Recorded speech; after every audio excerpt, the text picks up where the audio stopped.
Okay, I think we will go ahead and get started. People are still coming in, but I think we will get going. So thank you all for joining us. And I'd like to begin the event by acknowledging the land from which we are all tuning in. And some of you may be coming from various places along the Connecticut River Valley, and some of you from further afield. From my home in what is called Conway, Massachusetts, I'd like to acknowledge that I am on Nipmuc land, and I'd also like to acknowledge the neighboring indigenous nations, the Wampanoag to the east, the Mohegan and Pequot to the south, the Mohican and Mohawk to the west, and the Abenaki and Pennacook to the north. I'm Polly Byers, and I am the executive director of the Karuna Center for Peacebuilding, which is an NGO based in Amherst, Massachusetts, as some of you know. But for those of you who may not, Karuna started about a little over 25 years ago, and focused on bridging divides in countries affected by violence, and has worked in over 40 countries using a variety of approaches to support dialogue, foster reconciliation, and build inclusive governance. And we're very pleased to welcome you all today to the conversation with Mishy Lesser and Paula Green as part of Karuna's series, Erasure and Restoration. And as many of you know by now, it's a lecture, workshop, and dialogue series that explores both historical and current narratives around local Indigenous presence, as well as the ongoing settler mindset that has contributed to the threat and the myth of erasure. And today we look forward to thinking together about decolonizing curricula to both unlearn false historical narratives and incorporate the narratives of Native people into current educational systems. So as a reminder, please keep yourselves muted throughout the event, but feel free and please use the chat function to type in any questions you have. And we're going to look forward to addressing those questions during the Q&A. And also feel free to type in where you are coming from and what institutions and schools you're affiliated with, if you would like, in the chat function, just so people can make connections of where people are coming from. I want to thank Mass Humanities and the Mass Cultural Council and the LSL Phillips Foundation, without whom the series would not be possible. And finally, I am going to introduce Paula, who will in turn introduce Mishy and our main speaker, and we'll go from there. So Paula Green is the founder and former director of the Karuna Center, as many of you may know. She directed and designed many programs in peace building, intercommunal dialogue, and reconciliation for the first 15 years of the organization's existence.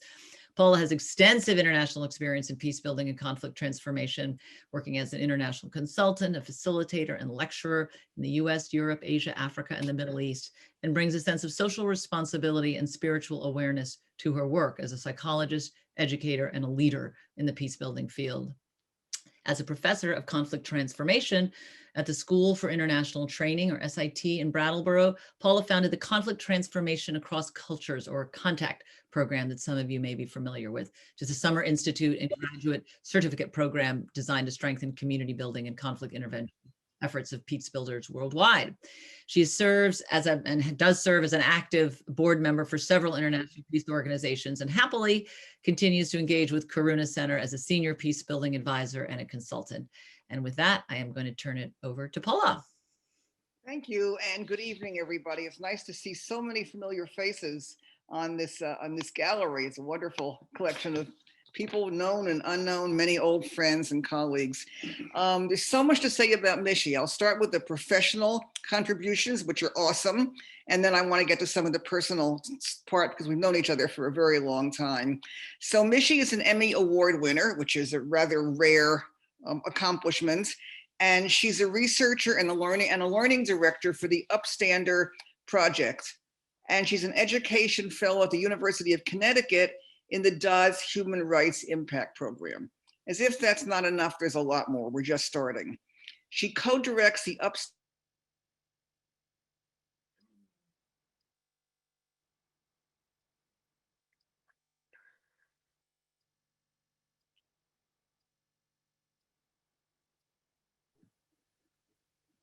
Uh-oh, Paula is frozen. Oh dear.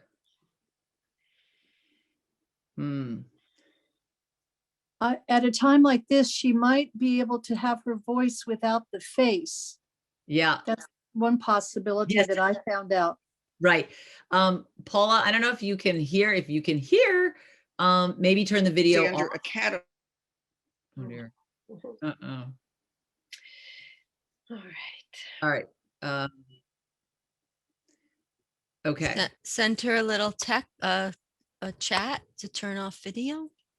She's got the protocols and knows what to do, but it's Okay. I think I will just take over for the introduction. So we know Mishy is an Academy Award winner, co-director of the Upstander Academy, which is a week-long professional learning experience for teachers and museum educators that focuses on genocide, anti-colonial teaching, and developing the skills of upstanders. Currently, Mishy spends much of her time researching and writing the teacher's guide for the Upstander short film Bounty, which we're going to preview this evening. Mishy authored a teacher's guide for Dawnland, which won an Emmy to help students explore the relationship between the taking of Indigenous people's land and the taking of their children, and the Coexist teacher's guide to promote learning about the complexity and limitations of reconciliation in post-genocide Rwanda. She is a circle keeper and has been featured on WBUR in Boston and BBC's The World. Mishy lived in Salvador Allende's Chile for 2 years and was fortunate to survive the September 11th, 73 coup d'etat that destroyed democracy there for 17 years, and then spent a decade in Ecuador as a Fulbright scholar and working with NGO dedicated to supporting Indigenous peoples through research and leadership development. She wrote part of her doctoral dissertation at Paula and her husband's kitchen table and has served on Karuna's board for a decade. So I think unless we have Paula back. Am I not on? Okay, well, you were off, but now. Off? Yeah, we totally lost you. I'm sorry, I'm dealing with poor internet Right. connection this week. Right. But I hope to stay on. Okay, hopefully you will. So one suggestion, I'll tell you, I just did the introduction. So Paula, I heard it. Okay, okay. So go to the questions, but if there's a problem, I mean, we will send you a chat, but maybe taking your video off. That was the, one suggestion to help connectivity. Okay. So, hello and goodbye. I'm going to go off video. Okay. So Mishy, I want you to say a few words first, and then I will come back and ask the first question, but I want you to greet everybody. Thank you, Paula. Well, those of you who know me know that part of my heart is in the Valley. And so it has a lot of profound meaning for me to be in conversation with you tonight and to share something about the work that I've been doing. And I just hope that the journey that I will describe and the resources I will share will be especially valuable to the educators. And I'm speaking to you from the territory of the Massachusetts people and their neighbors from Wampanoag Nation and Nipmuc Nation. The place where I am was called Pig's Gusset, to the best of our understanding. It's clearly an anglicized distortion of the way they referred to the meadows at the widening of the river. It's now called Watertown in Massachusetts. And I will introduce myself as soon as Paula gives me the cue to tell a little bit about my origin story. So I guess for starters, Mishy, I'm thinking about your amazing background with being in Chile and being in Ecuador and being here. So what drew you to Latin America in the first place? And how did you get from Ecuador and Chile to the Connecticut River Valley? Thank you, Paula. So I was born in Lenape territory on an island that was called Wallachia, which means my good home, otherwise known today as Manhattan. And as a young adult, I'll just say that my ancestry is that of an Ashkenazi Jew, both on my mother's line and my father's line. Our ancestral homeland is now referred to as Palestine and Israel, a region from which my ancestors were banished thousands of years ago. And they moved northward to both Germany and what's now called Moldava, in a region also known as Bessarabia.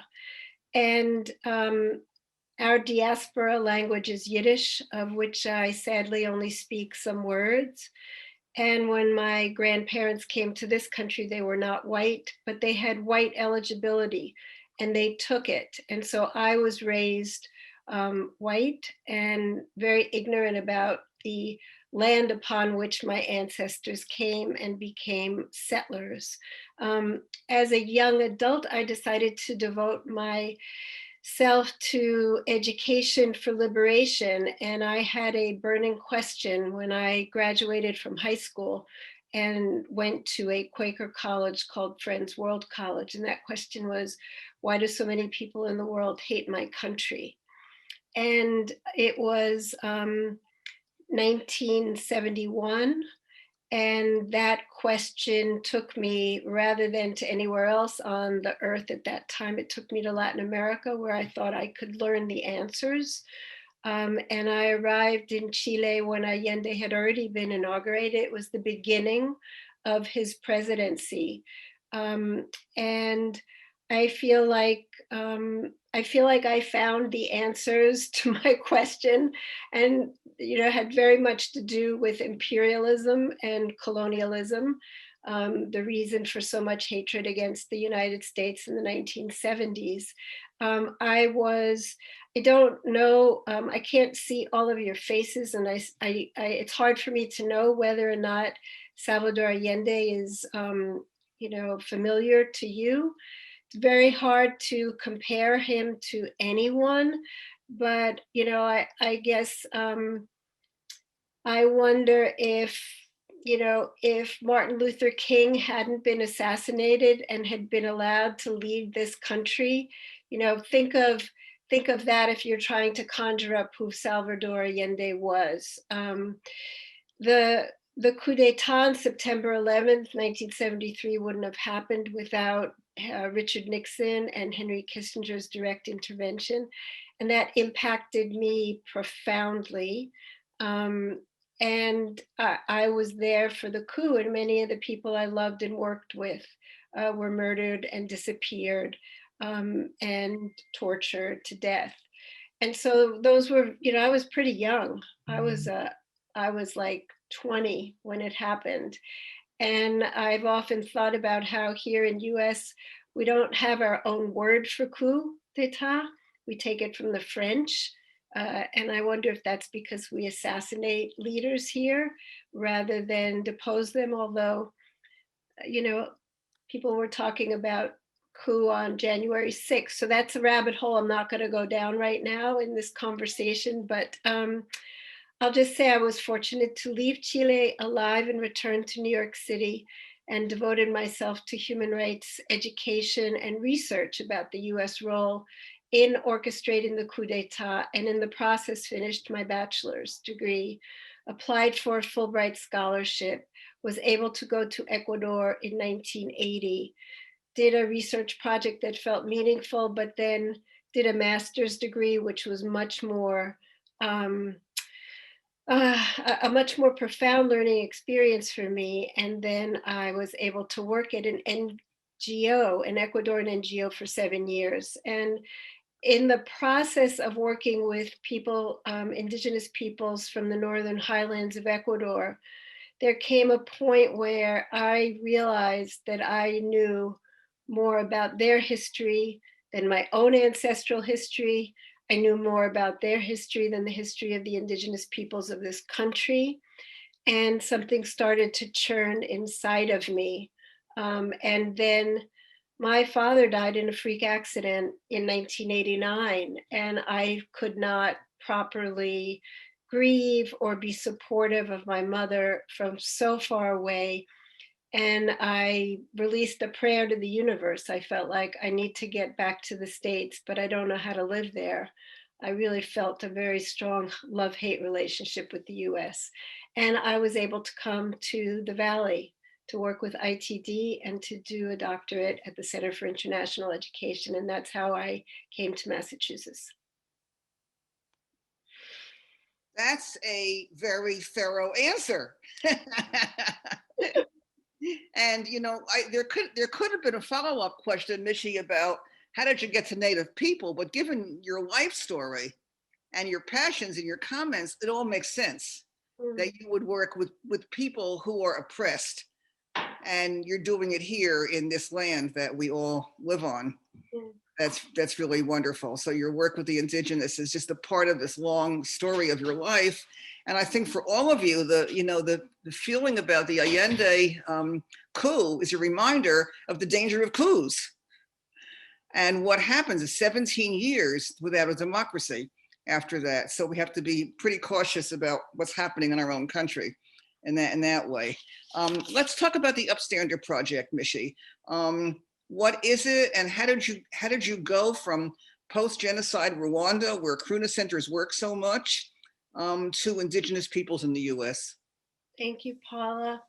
So 12 years ago, you could call it, so in the language of my ancestors, it's beshert.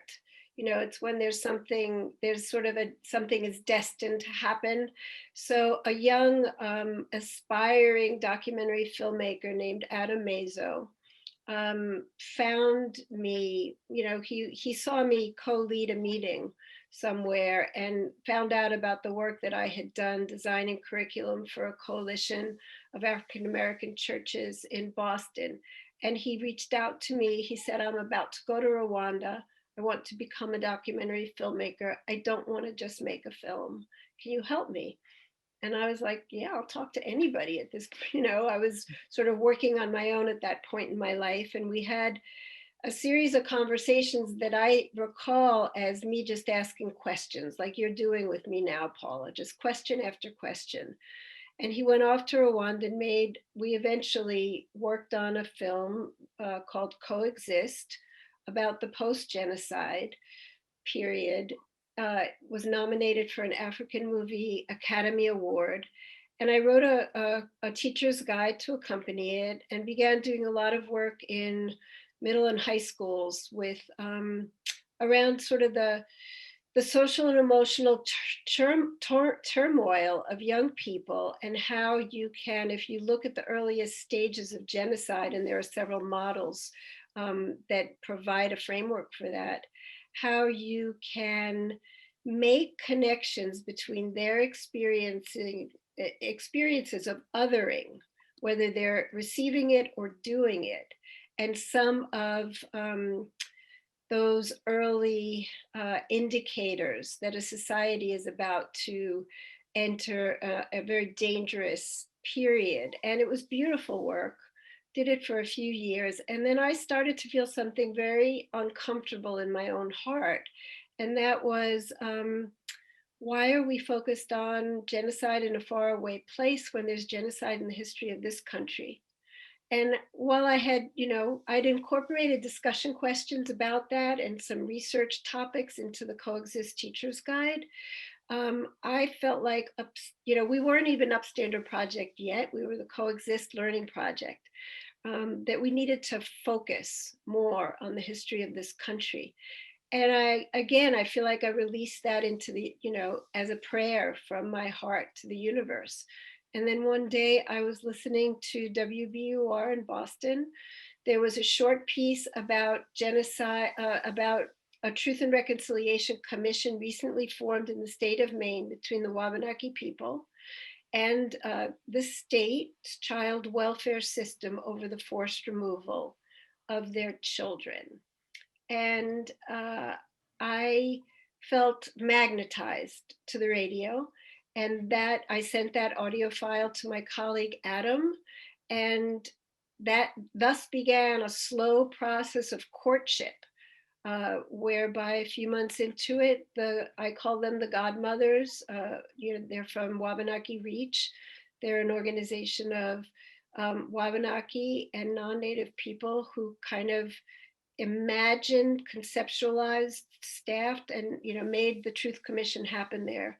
And they gave us a green light to accompany their process. And from there, we made the movie Dawnland, which, as you can see over my shoulder, that's the Emmy that we won for outstanding research, which was an amazing experience. So that is how we pivoted. And I'll just say that this has been an extraordinary process, which I consider it will be a lifelong process of unlearning as well as learning.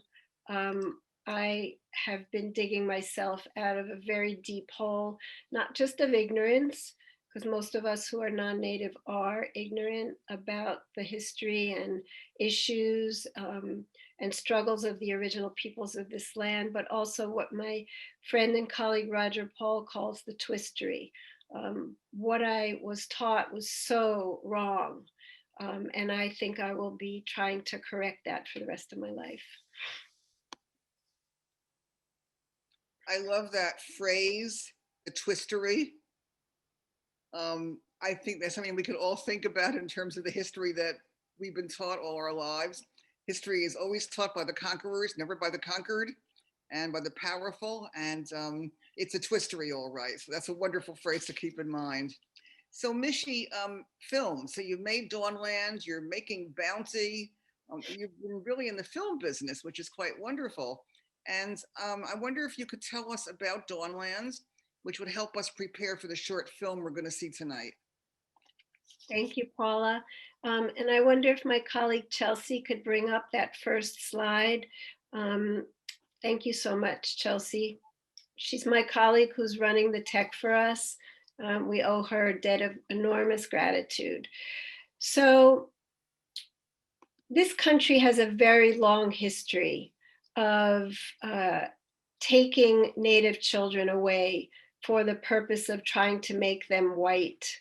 For the last 500 years, or 400 if you want to just focus on the history since English colonial settlers came to the shores of Massachusetts, but of course it's a deeper history than that. Indigenous families and kinship networks have been seen as a threat to the patriarchal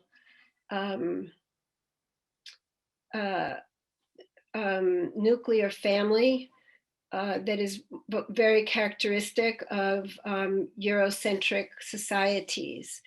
And this is, this photo appears in the movie.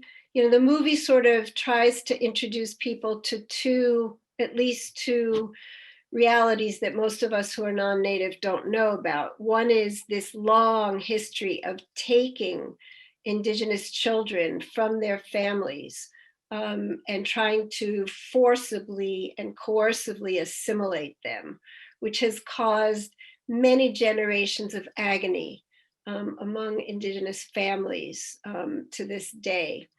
And the other track of the film is to tell the story of a Truth and Reconciliation Commission in Maine, whose intent was to create space so that Wabanaki people could tell their stories and have their truth be heard. And that truth, so this photo is about the boarding schools, right? This particular one, the Carlisle Indian Industrial School, began in 1879 in Carlisle, Pennsylvania. But the story in Dawnland is a convergence of the descendants of people who were taken, like, you know, in this case, and those who were taken by the state's so-called child welfare system. And I say that very deliberately because it wasn't geared toward the welfare of Indigenous children, and in many states it still is not. And so what the child welfare system would do would be it would sweep in and it would deem a family unfit. Sometimes they didn't even have to give a reason, and they would take their children away and they would be raised with white families. And so Dawnland creates space for those two stories to be told. And then within the story about the Truth Commission, you have the story about the ways in which the white people, the non-native people involved in this Truth Commission process struggled to understand their space and their place, I should say. And resisted getting out of the way so that Wabanaki people could tell their stories as they needed to tell them. So I could talk about Dawnland, or, I'll just show you here. This is the image of the Dawnland Teacher's Guide, which I can reference in a bit, Paula, if you want.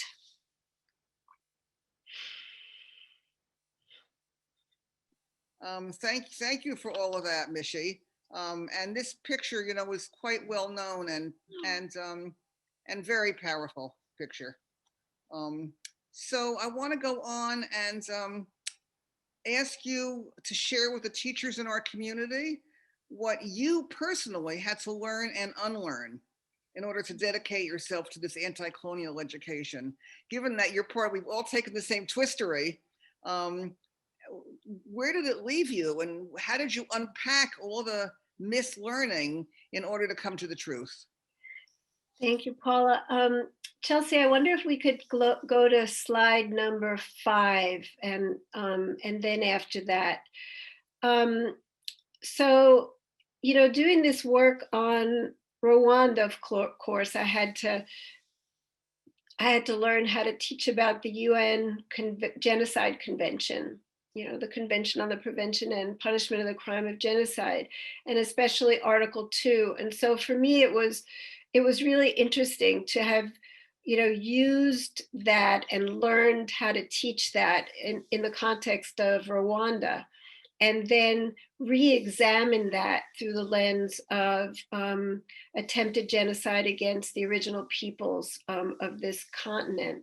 And you'll see that I highlighted Clause E of Article 2, because the forcible transfer of children from one group to another constitutes genocide.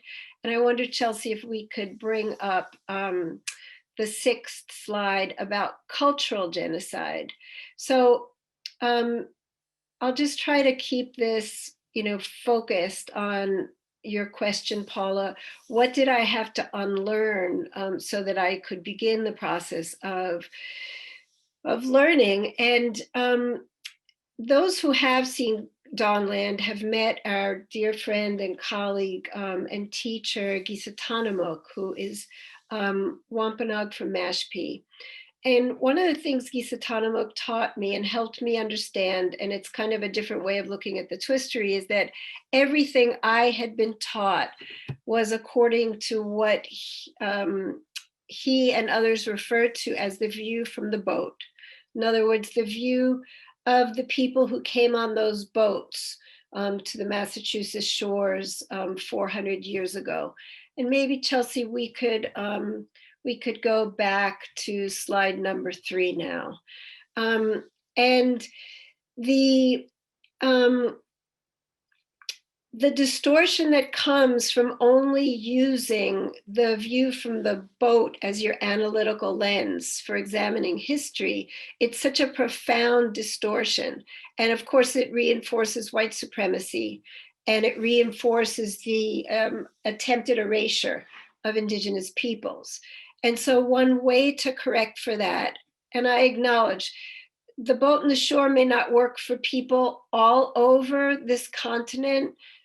Some people are inland, the shore may not be nearby, but for those of us in this region, if you could just sort of follow with me, the view from the shore represents the stories and the voices and the testimony and the actions and the interpretations and perspectives of the Indigenous peoples of this land. And so what that in and of itself, just that you have to look at sources and look at testimony through this dual lens, was for me a profound window on recalibrating my work as an educator and as a person who tries to help teachers prepare themselves for this material.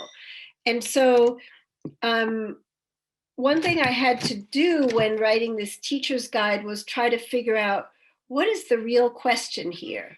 And how do I want to organize, what turned into 12 lessons? And the question, I probably read 50 books.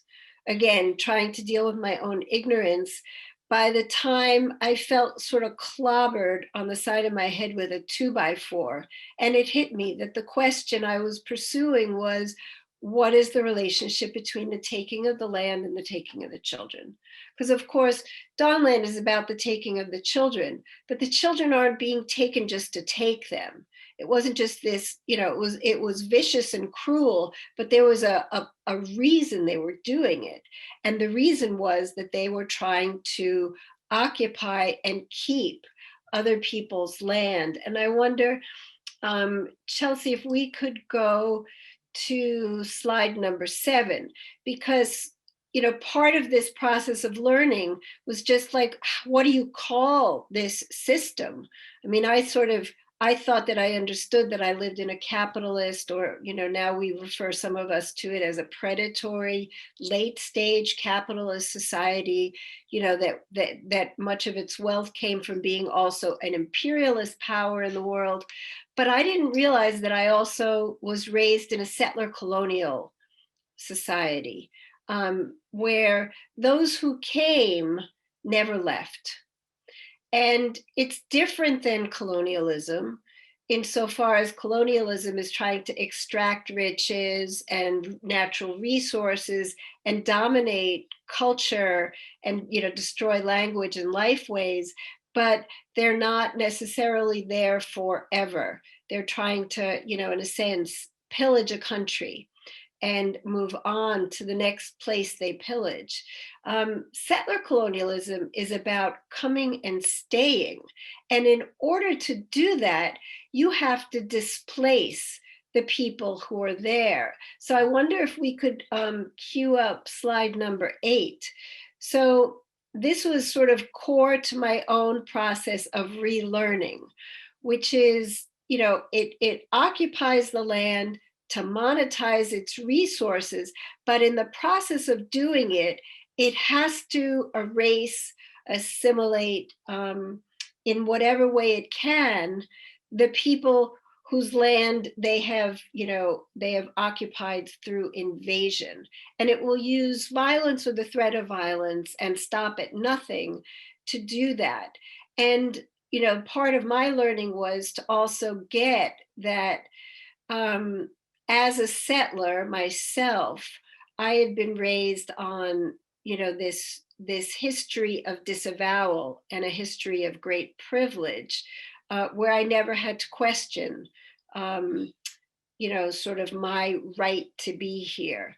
And of course, this is all integral to white supremacy and to institutionalized racism.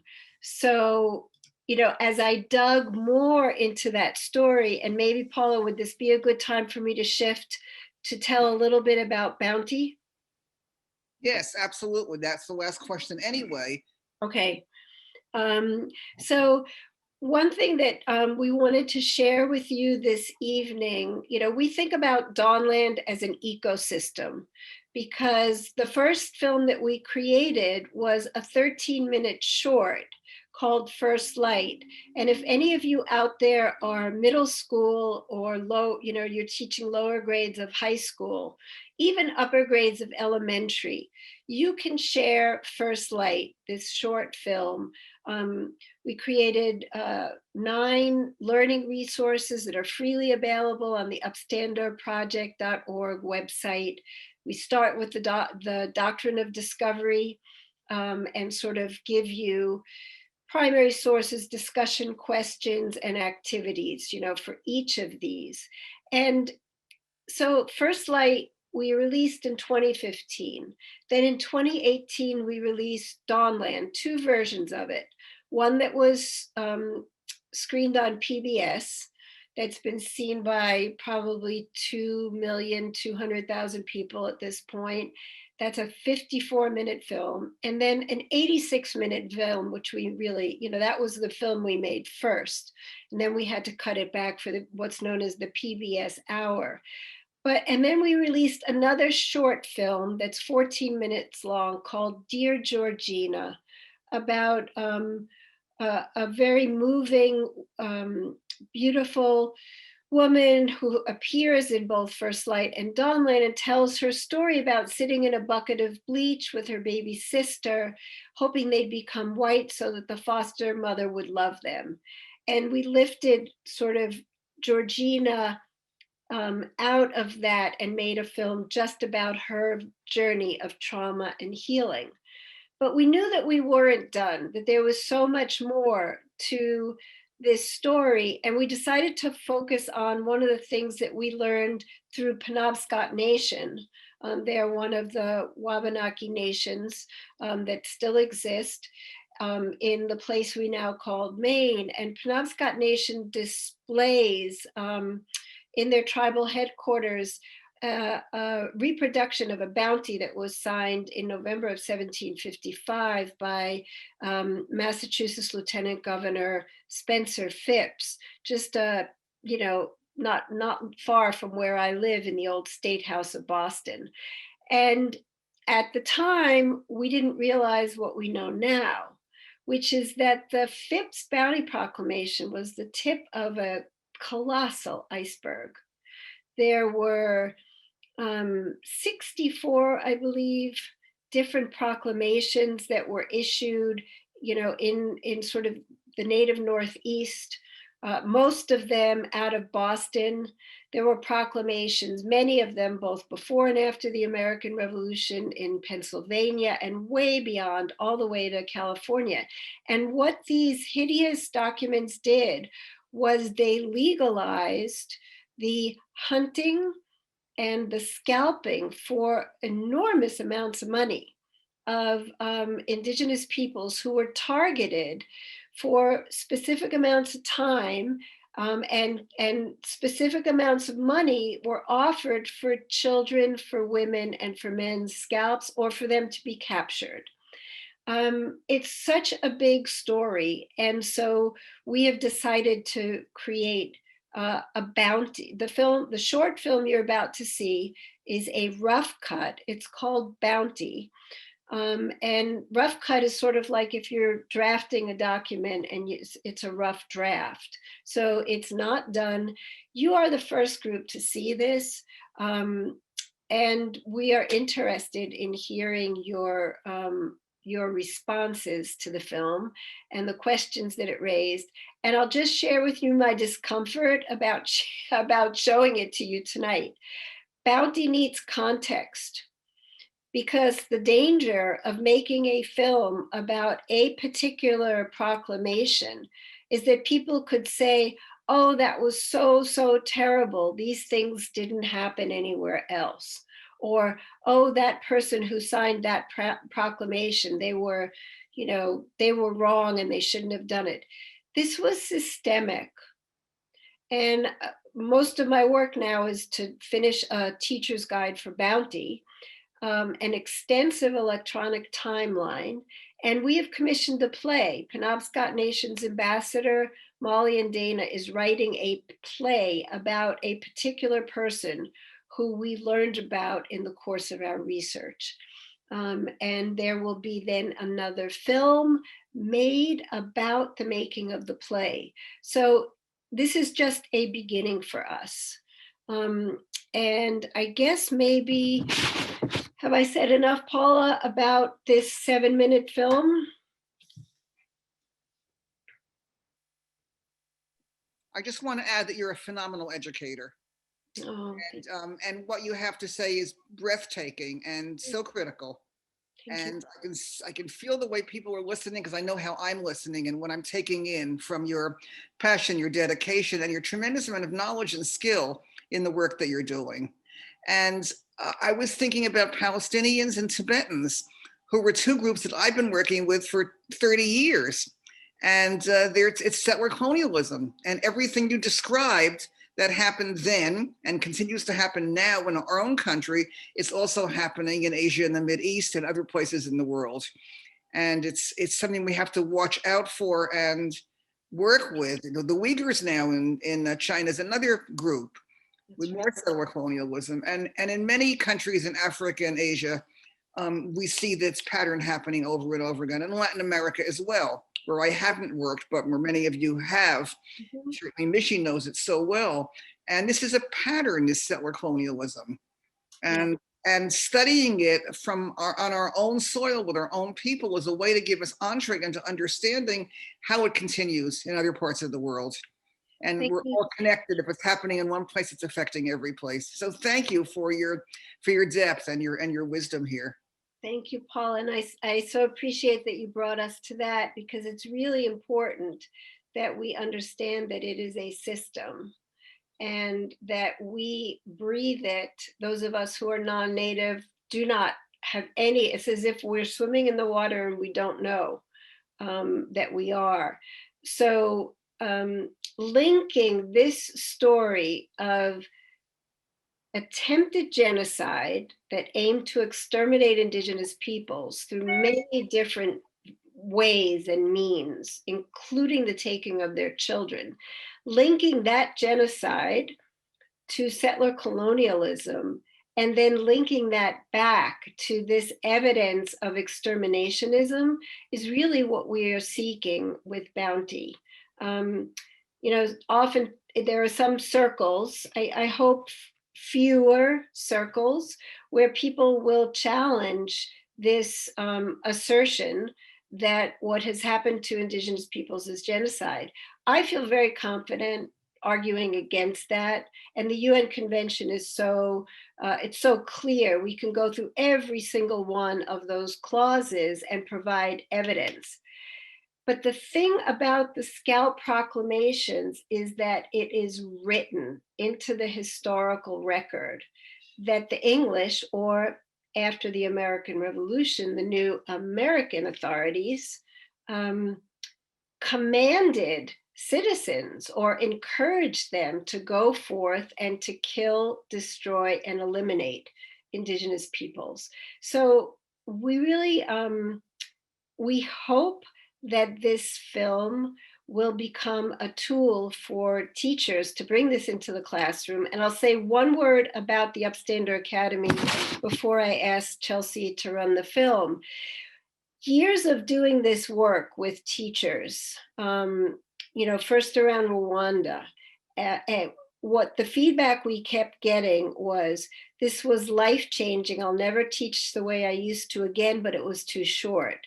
And so in 2015, already hearing that for way too long, we decided it was our responsibility to really listen to the teachers. They wanted something more in depth and more transformational so that they could teach new content, but also teach new methods. And to do that, you can't become an anti-colonial educator unless you work on yourself. Those of us who are non-native, and I'm talking here regardless of your cultural background, if you are not native to this space, then we are all settlers. And we have to do a lot of inner work to face that and figure out what that means to us and what our, how we see our path and our responsibility to help shape the next generation.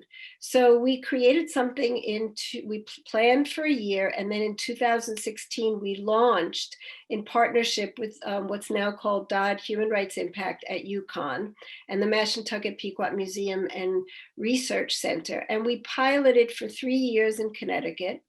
Then we brought the Academy to Boston, 2019. And then 2020, we were digital.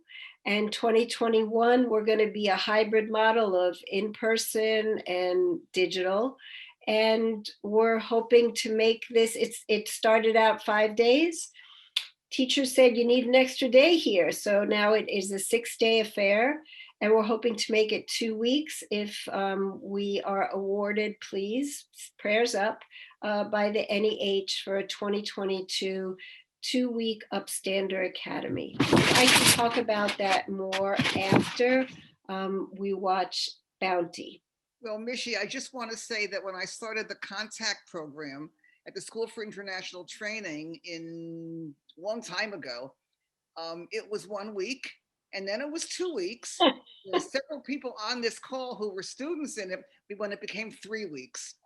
So watch out for starting small, because it will grow, because we kept seeing you know, we had so many people from so many countries every summer and then every winter in Nepal that we had to make it long enough for everything to really sink in and for people to take the tools and go out and use them in their own worlds.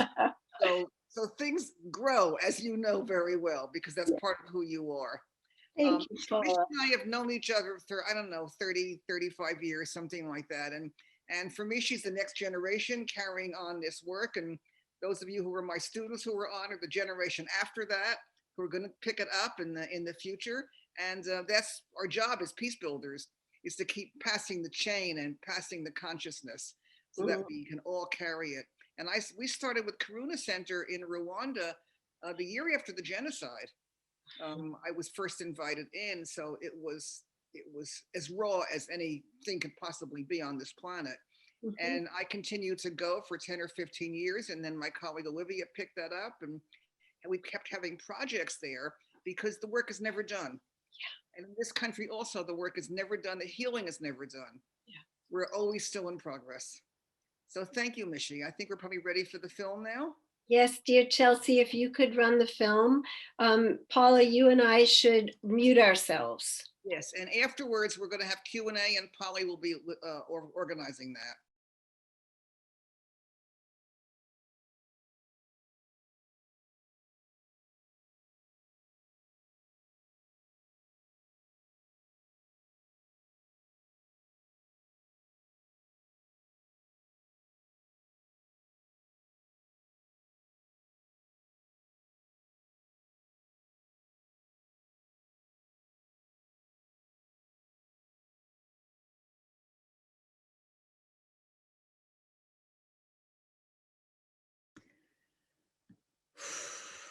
Okay. Wow. That is quite a film.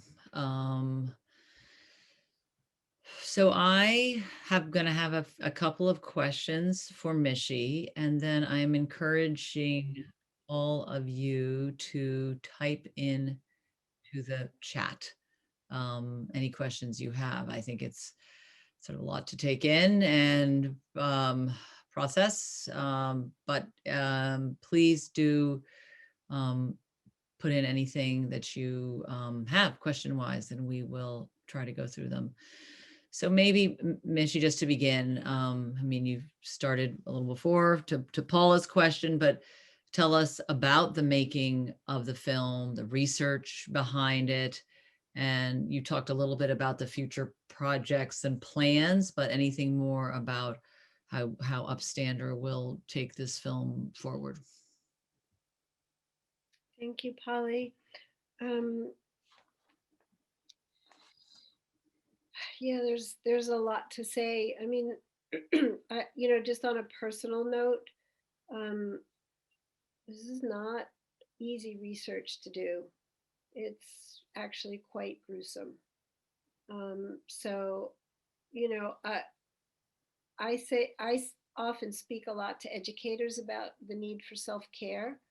When you're doing anti-colonial work, you have to really look a lot at yourself, and you have to think about the students who are in your classroom and how things are going to land, given that, for the most part, we're all traumatized in different ways. And this is tough. I've had to do a lot of self-care as I go through this and kind of pace myself. I mean, I've spent the last 3 years basically, thank the gods and the goddesses, I have a research assistant now. Shout out to Christine Malpica. And every now and then we get help from someone named Alexander Jones. And it's really, for me personally, helpful to not do this alone, because we're talking about, in a lot of ways, the foundation of domestic terrorism in our country. I mean, we're seeing right now, what this leads to, and there's certainly evidence that the early militia that were involved in hunting, indigenous peoples, morphed in some cases into the white supremacist organizations that we're dealing with right now in this country. So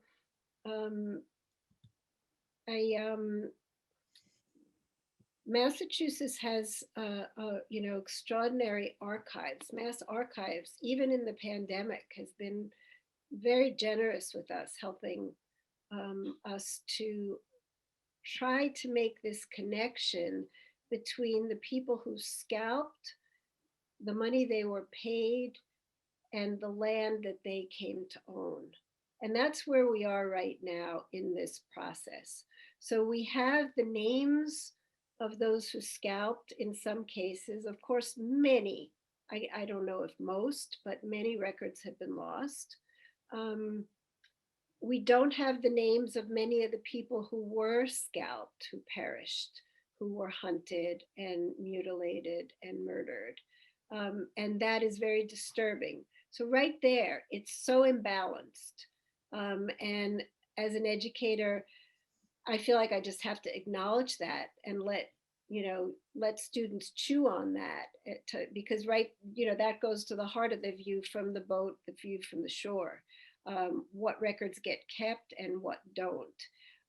But right now we're trying to do this last stage of the research, which is to determine what land holdings those who scalped ended up with,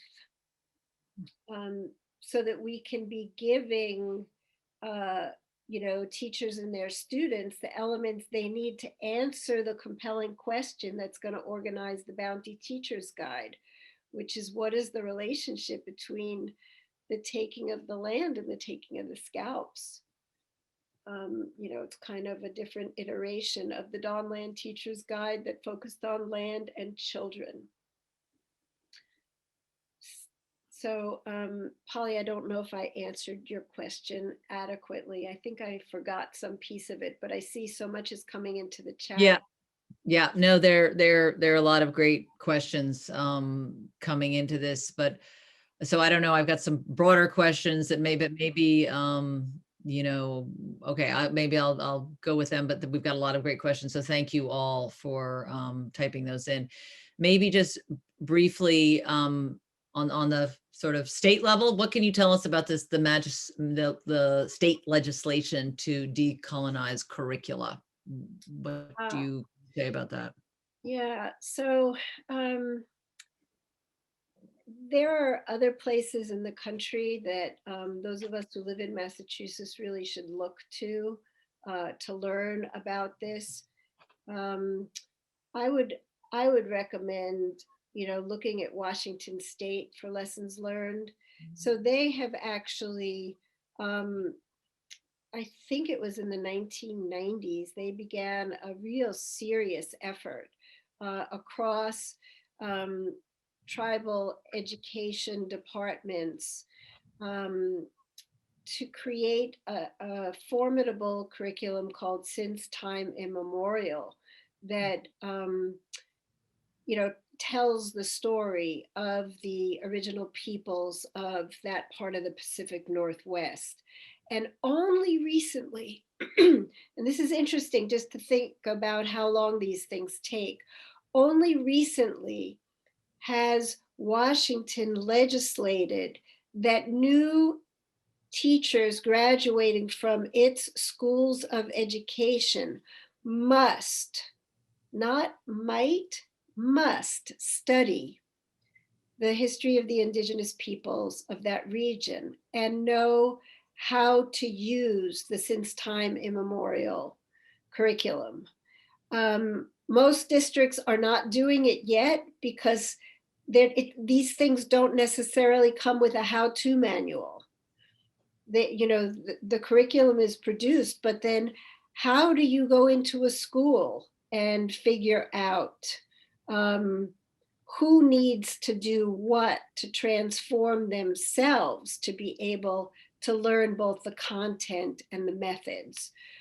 Just last week, we worked with a school who's a high school where the faculty is both Native and indigenous. And they were struggling in a huge way to understand what are indigenous ways of knowing and indigenous ways of teaching. And so in Massachusetts, there have been, many attempts for many years to create legislation to require this. And, I guess this might be a little controversial, but I'll just put it out. I mean, it'll be fine, it'll be important to pass a law, but the harder work is how to change our mindset to do anti-colonial education.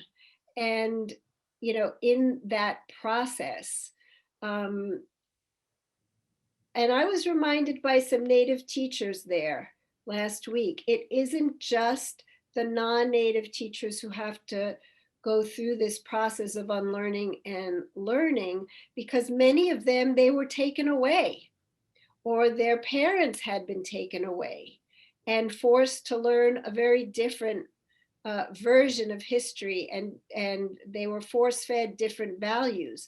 And so a lot of people are trying to recover from that. So this process of unlearning and learning may be more widespread in some communities than in others. So, that's why our focus isn't so much on the legislative side of it. I'm not saying that's a bad idea, but we're trying to focus on the teacher education side of it, trying to burrow in with teachers, both Native and non-Native, to figure out what we need to unlearn in our mental models, in the assumptions that we make, on the sources that we've used, the methods that we are familiar with. And to learn, for example, one of my colleagues, Dina Gilio Whitaker, she talks about the 5 R's of Indigenous ways of knowing: relationality, reciprocity, reverence, responsibility, and respect. What would it mean to develop curricula, around those guiding principles? So this is territory that, is going to be uncharted in many cases. But that is the work that needs to be done. And we think it would be really important for it to be place-based, for it to be local, to burrow in to the history of the place where you are, and to do as much interdisciplinary teaching as possible, to break down these knowledge silos, which are very Eurocentric. Okay. No, that's great. So it's not, you don't see legislation as the key here, but at a much more local level. And the question I was going to ask is really where you see it, this sort of the change coming from, and what the role of teachers, of administrators, not-for-profits, communities, parents, et cetera.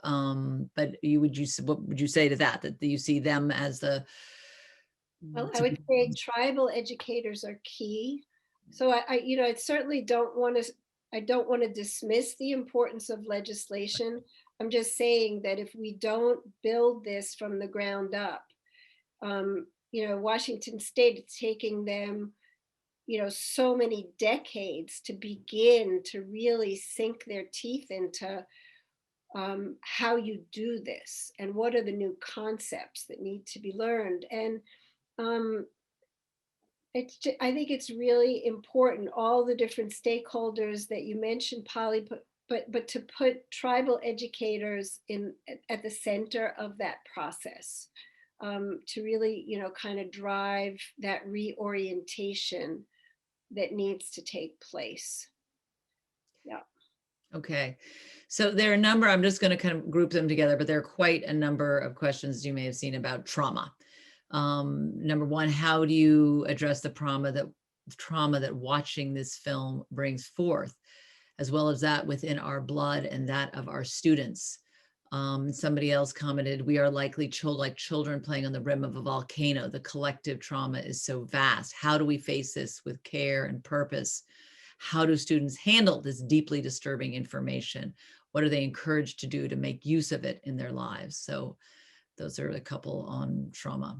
Yeah, these are huge questions. Right. teachers can't just show this film. There has to be an enormous amount of preparation. And I would offer that learning, in the case of those of us who are in this region that's broadly known by some as the Dawnland, or New England, you can teach. I mean, I've worked with third and fourth graders around boarding schools and what they did. You can begin this very early on. If we really had a system of learning where young ones are introduced slowly to some of these realities by reading the testimony of Native children who were taken. There are diaries that were written by children in boarding schools, beginning to hear this history and learn it through the voices of children, and then kind of across the grades, beginning to prepare them to understand some of the more complex things that occurred. You can reach middle school or high school, and of course, it's essential that teachers know as much as they can the broad strokes of the trauma history of children in their classrooms to the degree that they are able to, and give children agency to choose not to watch this material. The teacher's guide that I'm writing for Bounty is full of trigger warnings. I'll say, this is going to be a particularly gruesome section. Teachers may want to take great care before introducing children to this material. You may want to find other ways than telling them the fullness of this story. And always give children agency, and in some cases, their parents. We always encourage teachers to check in with the parents to make sure that they are okay with learning this, with this material. Yeah. A question was in the chat of whether there are stories of white resistance to the genocide of the Penobscot and other indigenous nations. Yeah, it's a great question. And it's especially interesting question because as I write about this, one thing that's becoming clear to me is that there were some notorious, vile, there were some bounty hunters who they hated Native people, and they were going to do everything they could. They just went on these scalping scalping parties, and they kept trying to organize other settlers to join them, and they would violate the terms of the scalp proclamations that they were supposedly going to get paid under. And James Cargill comes to mind, and then there were others who seemed to be settlers who were starving, who saw this as a way to increase their incomes. And in the process, they dehumanized indigenous peoples, but they didn't start out with a zeal, a thirst for killing. And it's really hard to even articulate those words and to make those distinctions. But when you read about what the very zealous bounty hunters did in comparison to others, it is important to make this distinction. In the story that we're going to tell, that Penobscot Nation Ambassador Molly and Dana is telling in the play, about which we're going to make another film, there was a woman, a Penobscot woman, who was murdered in July of 1755. She and her 2-month-old baby boy and her husband were murdered by James Cargill and his posse of bounty hunters.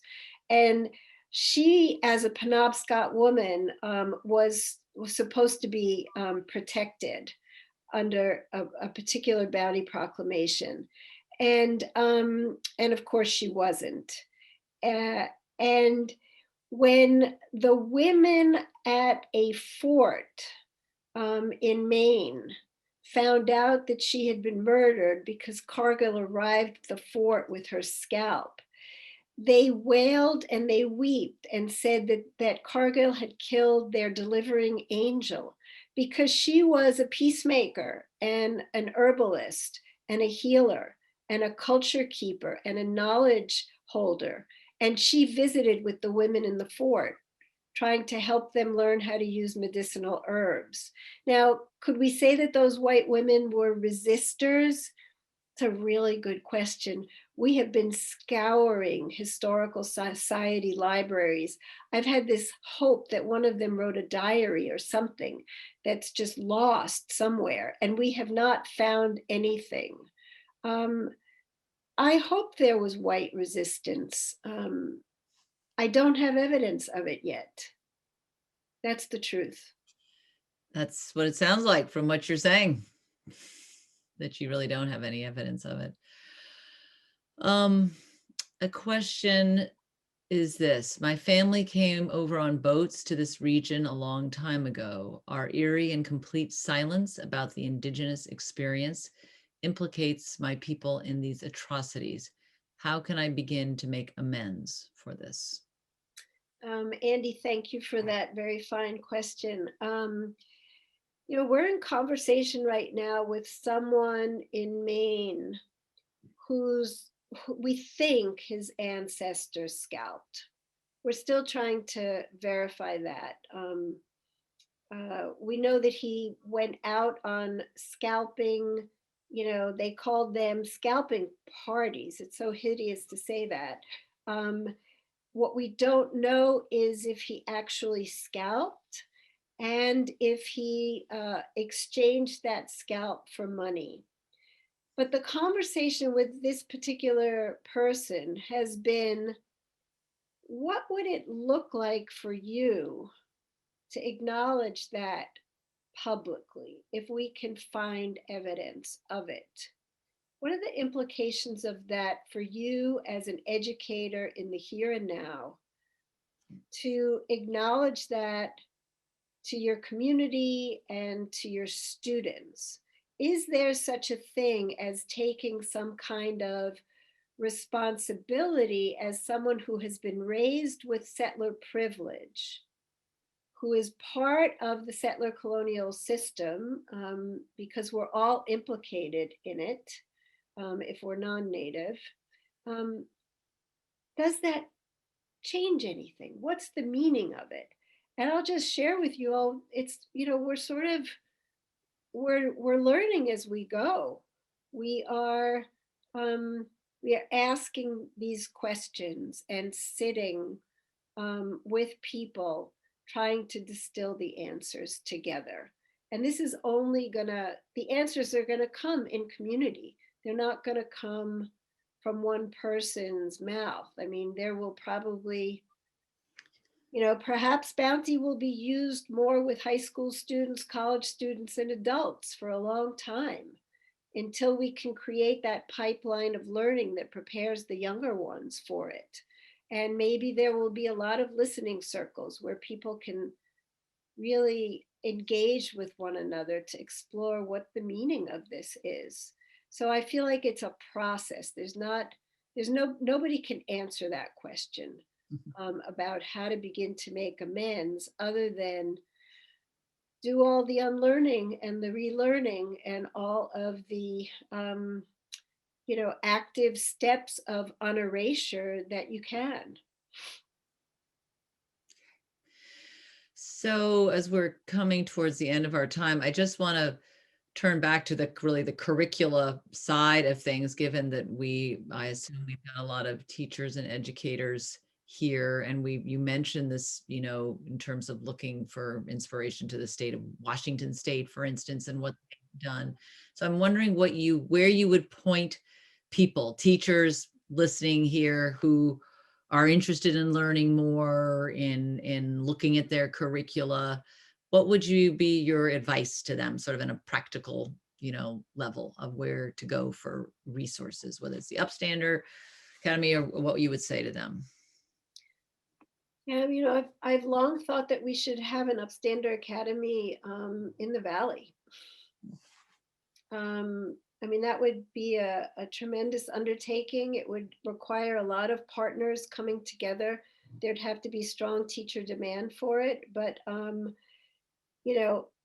knows if that will ever be created. But for now, I would encourage, if there are any teachers who are deeply moved by this, go to the Upstander Project website and check out the application for the Upstander Academy for this coming summer. Also download the free Dawnland Teacher's Guide, because it's full of, it's like, I hope it's a roadmap of sorts, among others. There are many other resources out there, but I hope it's a roadmap of sorts to begin this process of figuring out what needs to be unlearned by those of us who want to become anti-colonial educators. And certainly the Bounty Teacher's Guide, it's my hope that we will be publishing that in the coming months, maybe this summer. We're not going to be screening the film widely until we can release the learning resources that accompany it. But once we do, I'm really going to be looking to teachers to help test it and tell us, how it goes for you, and what we can do to transform and to change it. That's great. And people notice, Chelsea, thank you for putting in the chat box. You'll see the links to the application, to the teacher's guide. So those are there. Or as Mishy said, you can go to the website. Holly, I just want to say, if we have a minute, I want to say I see there's a question about how do students handle this deeply, and what are they encouraged to do to make use of this information in their lives? That's a very fine question. And I feel like,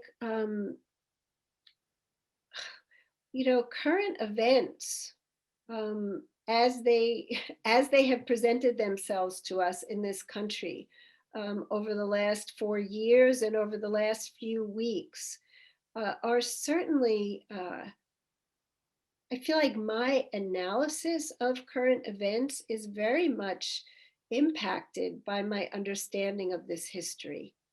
And I recall some months back people saying, well, this isn't who we are. I've heard that so many times. And I kept saying, wait, let's talk about the history of this country and of this region before you say this isn't who we are. In fact, it is very much who we are.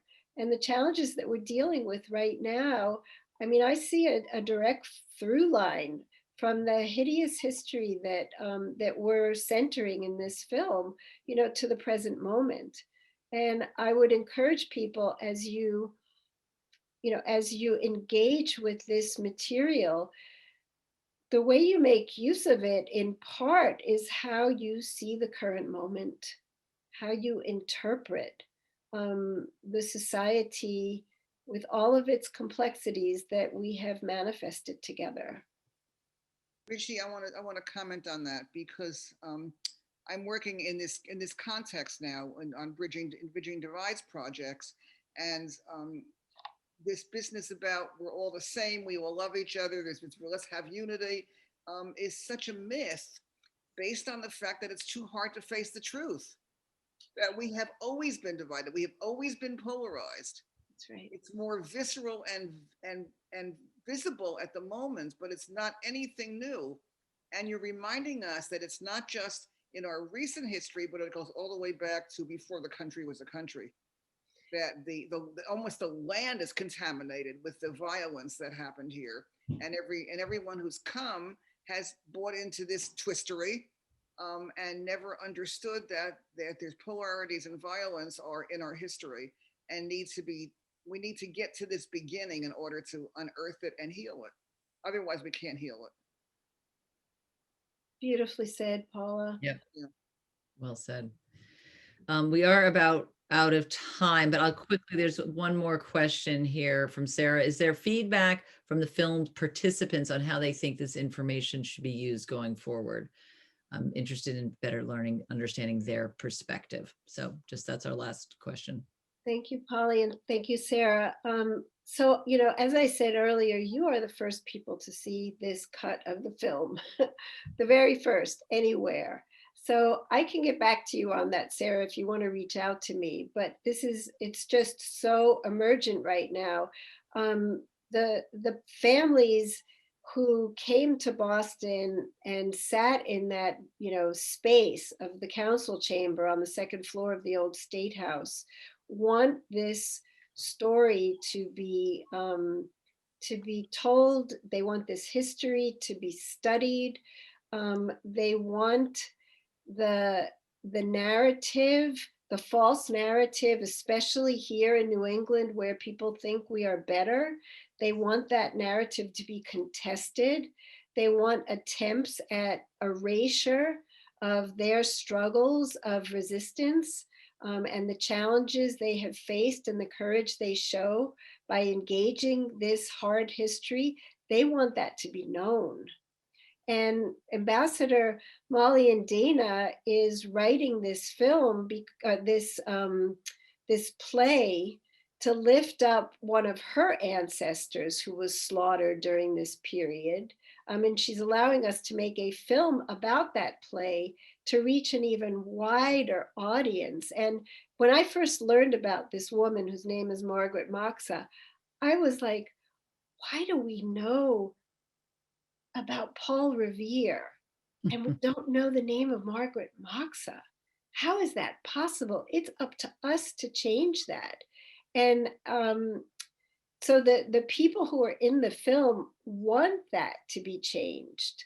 That's why, I mean, it was not easy for them to come with their children and sit in that space and handle that document. You saw Don Neptune Adams say, I don't want to hold this anymore. So, you know, we're hoping to have the widest possible dissemination of these resources into communities and into classrooms so that we can change the narrative. And it's not for the purpose of dumping on our country's history. We think this is the only road to healing and to becoming whole. We're not going to become whole if we continue to deny it. And denial is the clearest marker that genocide happened. According to Gregory Stanton, it's the 10th stage genocide. Mhm. So, enough said. No, that was good. And that was a good last question. But yeah, I have had the same thought of wondering of how horribly difficult it would be for those families with their kids reading. It's hard to imagine that.